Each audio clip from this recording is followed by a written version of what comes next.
une hypothèse. Donc on est sur la route, voilà l'autocar qui roule à droite, vitesse sur une route sinueuse aux alentours de 60 à 80 km/h, et en face de lui se trouve un camion qui sur la partie gauche, et donc vous voyez bien que la cabine était, on va le revoir à nouveau, et dont la cabine était qu'on appelle en portefeuille, c'est-à-dire d'équerre par rapport à la remorque. Ce qui laisserait supposer que ce camion vide roulait vite sur chaussée humide, a été roulé donc un peu à gauche, a donné un coup de frein,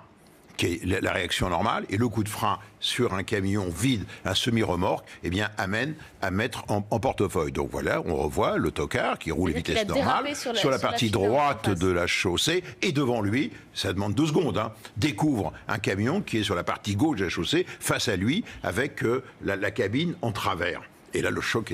évidemment, est imparable. Et ce qu'il y a dans cet accident, ce qui est terrible, c'est que c'est l'incendie. Le nombre très important de victimes est dû à l'incendie. La remorque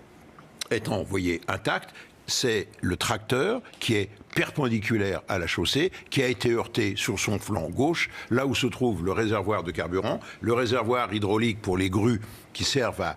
soulever, à débarder le bois, et également les batteries. Et généralement, dans ce type d'accident, malheureusement, c'est ce que m'a précisé